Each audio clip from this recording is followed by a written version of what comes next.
មសប្បាយគ្រប់ប្រានគ្រួសារសុខសាន្តសូមឆាប់បានមានកូនប្រសាជំនួសជើងដៃទោះយប់ថ្ងៃជួយសពកិច្ចការបាំងចំកូនប្រសាដូចខ្ញុំនេះណាឲ្យធ្វើអីក៏ព្រមណែណែចូលហេនចូលហេនចូលហេនចូលហេនចូលហេនចូលហេន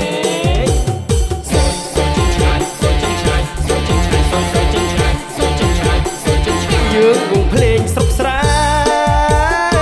ច្រៀងសុំស្នេហ៍ដោយស្មោះសុំទានអភ័យសន្តោសបើស្នេហ៍ហួសជ្រុលហើយសូមប្រណី